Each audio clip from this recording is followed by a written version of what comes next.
Oh, wow. Okay. Good afternoon, everyone. This is Woody Collins, and I hope that I'm going live today. I just had a little brief encounter with the camera again.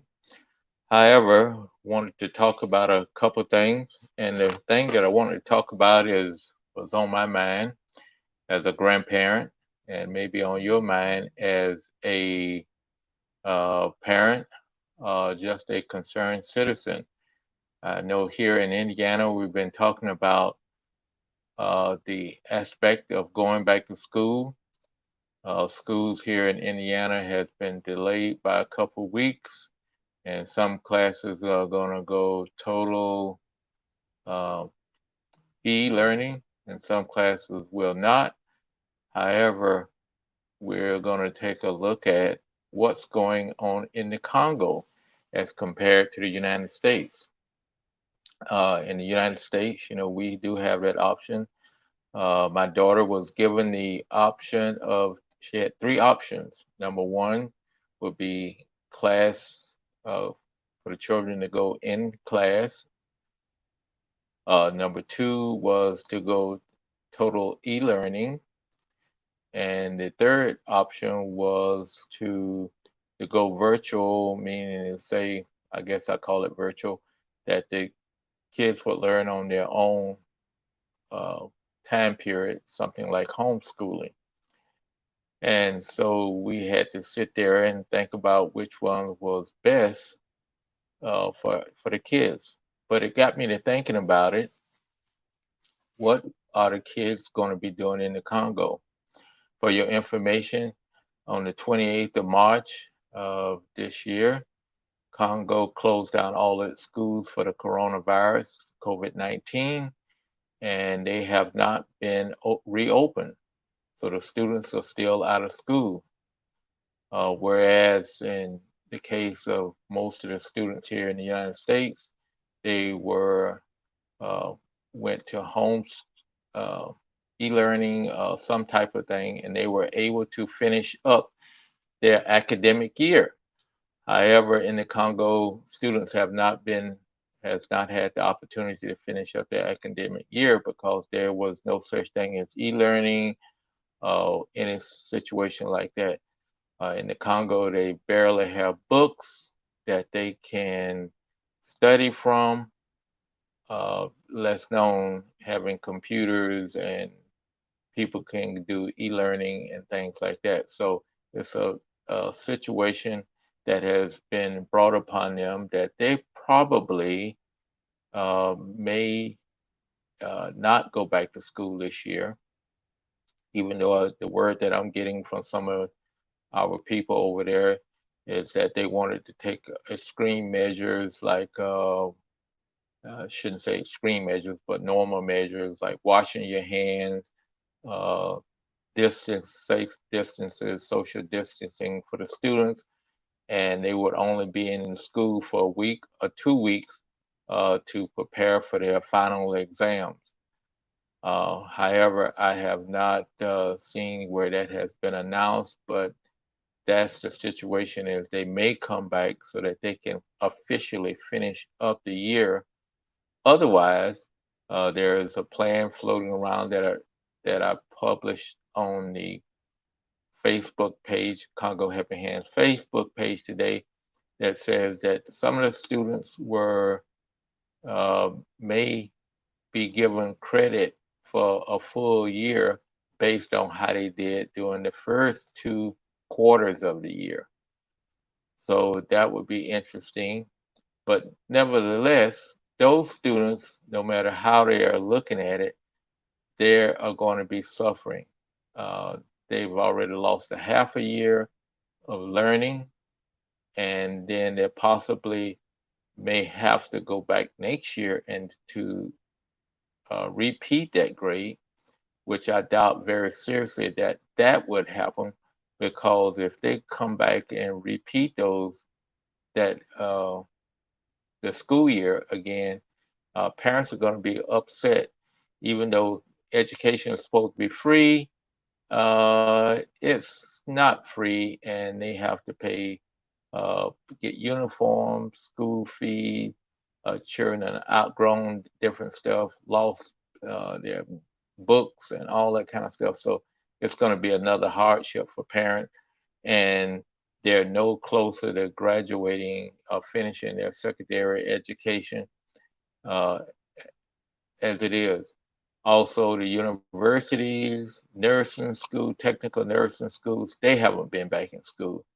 So, so the problems that we're facing here, thinking about what we're going to be doing next year in Congo, they're thinking about how they're going to officially end this current year that they're in and see how that's going to play out.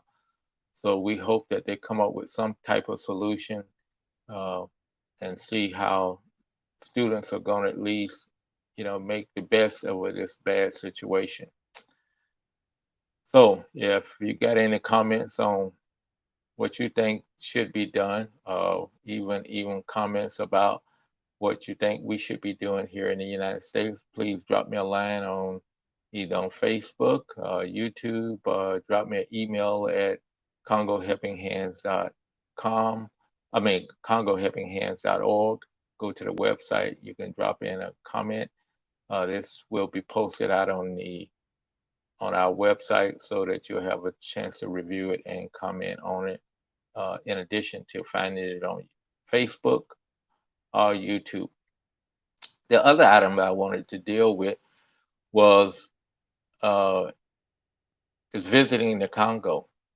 Just got off the phone, spent probably about an hour on the phone with someone in the Congo, and they were talking about the well drilling that's going on and what they're doing. And I was supposed to be over there at that time drilling some wells. However, I'm sitting here in Indianapolis, so that's kind of heartbreaking from that standpoint. Uh, but we always think about what about people going to the Congo? Currently, the Congo is still closed off. There is no flights into the Congo, so you can't get there. Europe has banned us us Americans from coming into Europe for the time being, so you can't get through Europe. And the other routes are like through Brazil, and that's a hot spot. Through South Africa, that's a hot spot. So it's kind of difficult to get to the Congo at this point in time. The Congo also, uh, it's one of those places where it's also just difficult to get into under normal circumstances. A lot of people always ask me, have you been to the Congo? Yes, I've been to the Congo, make 2 or 3 trips a year to the Congo. And each time I go there, it's always uh, a little bit of, okay, I made it last time or the time before that.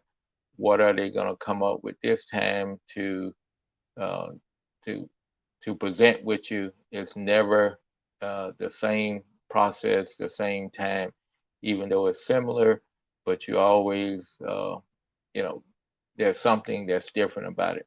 So Congo is not a place to visit. It's hard, and at this point, the UN, I mean, the U.S. Embassy is telling people do not visit the Congo.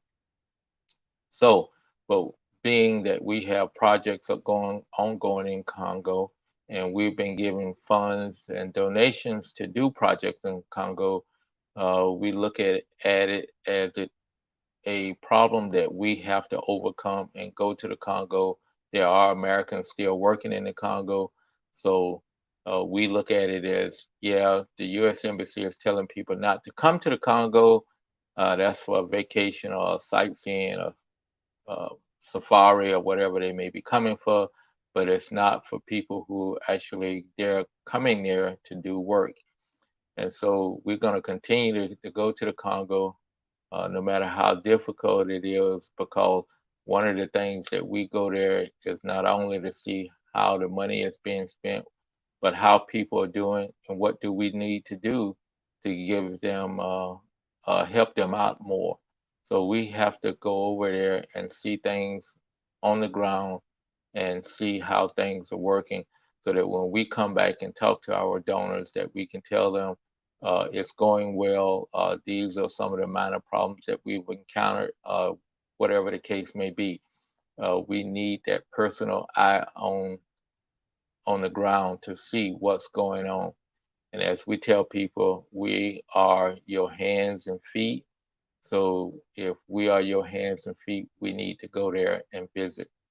But for the normal people, I tell them that, okay, yes, you can go to the Congo, but it's not going to be an easy trip.